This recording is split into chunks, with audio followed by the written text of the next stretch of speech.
Question on something you were asked yesterday, and then a second somewhat related question. Okay. Regarding yesterday, I feel like you didn't give quite a firm answer, and I wanted to try again. Okay. You were asked whether President Biden will honor his Democratic primary campaign pledge to release, quote, everyone in prison for marijuana. People are skeptical that he will. President Biden is personally responsible for sending some people to prison for life for marijuana under his 1994 crime bill. And Vice President Kamala Harris oversaw 1,900 marijuana convictions in San Francisco District Attorney.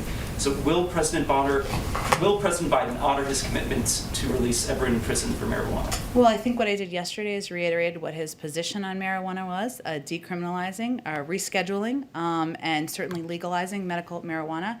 What you're asking me is a legal question, and now we're in government, and so I had to follow up with our legal team, and I don't have any additional information quite yet. Regarding rescheduling, that wouldn't necessarily release anyone from prison. Schedule 2 has fentanyl and cocaine. You can't That's right. It addresses things moving forward, though, which is important and important to many advocates. Should people in prison for marijuana who are asking President Biden to honor his pledge to release them, should they expect to be released, or are they going to serve life in prison for marijuana? Well, again, I think I've stated very clearly what the president's position is. What you're asking me is a legal question. I'd point you to the Department of Justice, and if there's anything more we can provide from here, I'm happy to provide it. My second question, President Biden yesterday, responding to the George Floyd case verdict, said that George Floyd's death, quote, ripped the blinders off for the whole world to see the systemic racism in the United States.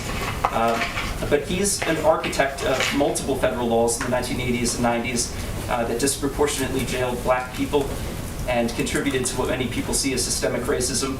The activist Cornel West said that Biden was, quote, one of the core architects of mass incarceration, and that, quote, I think Biden is going to have to take responsibility and acknowledge the contribution he made to mass incarceration. To what extent does President Biden acknowledge his own role in systemic racism, and how does that inform his current policy positions? Well, I would say that one of the president's core objectives is addressing racial injustice in this country, not just through his rhetoric, but through his actions.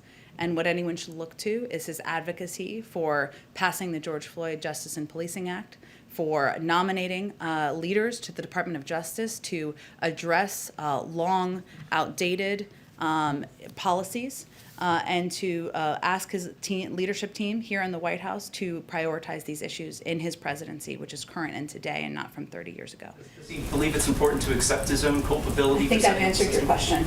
Go ahead. Questions.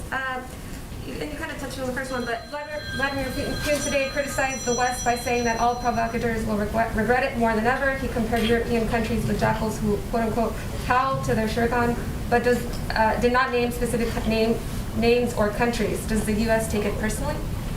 I don't think we take anything President Putin says personally. We have tough skin. And then the second question is on February